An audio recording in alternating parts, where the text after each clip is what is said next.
Hello, I'm here to tell you about my Yamaha 1100 V-Star Classic, how to do an oil change and filter change. I'll go ahead and run you through real fast and hope you have better luck than my first time. So, let's see what we got here. Yamaha suggests that you go ahead and let them do your first filter change, or just let them do it, period. They really don't even go into tell you how to do it. I kind of just learned myself, so I'll give you some quick numbers.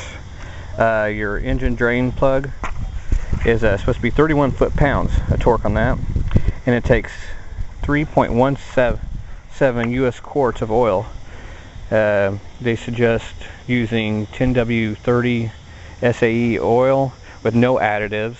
It's your whatever you want to do. If you want to do a synthetic, or if you want to go ahead and do just a regular old dinosaur oil. I'm sure by now you probably know where your oil, everything, how to check your oil. So I'll just run through it real fast. Here's your, that's where your fill hole is.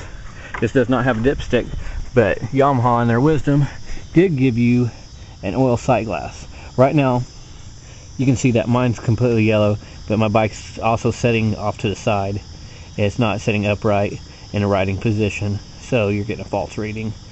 But when you go ahead and make sure, when you fill yours, make sure that it's in between. You got two little marks right here.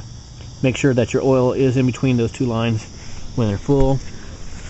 Come down here on the bottom. Right there is your drain plug.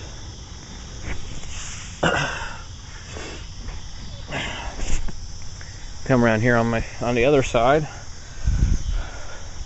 Tell you a quick how to get to your oil filter, because it is a major pain, and this is where I had the biggest problem, just trying to figure out how to go about doing this, because this is my second bike, but this one happens to have an internal oil filter, and where my Suzuki had an external oil filter.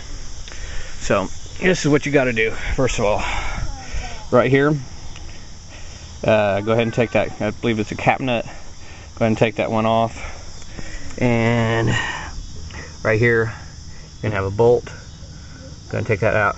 Loosen this bolt and this bolt. Those are your exhaust clamps, which connect your the back section of exhaust on. This will go ahead and stay on. That will stay on. This tube here all needs to come off, and you remove it by these two nuts, right? There's one down here and one right here. And you take this out. You have to twist it, almost completely twist it, and bring it out. That's the only way you're going to get it out. There's just not enough room, clearance in between the frame and your exhaust. Now, for your oil filter, it's an internal oil filter, like I said. This outer cover is just fake. That's just, just display emblem. It's this second cover that you need to go ahead and do. It has 5 bolts. 1, 2, 3, 4, and 5.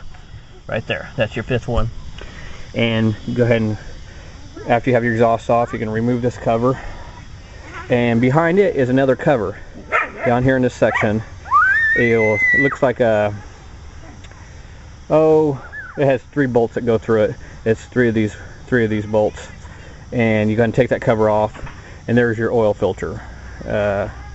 On the back of this bolt right here, clear back there against the block, there's a little black O-ring that you need to go ahead and replace.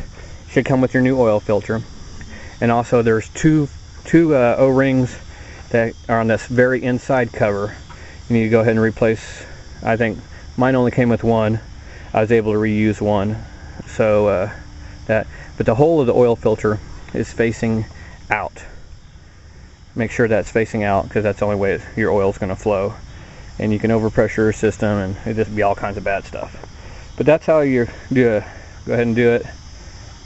Sorry, I just got done doing it, and I just thought it was the last moment. Didn't replace it, or didn't do the camera thing. So I figured I'd run back and let you guys know. Hope you have fun doing it. Goodbye.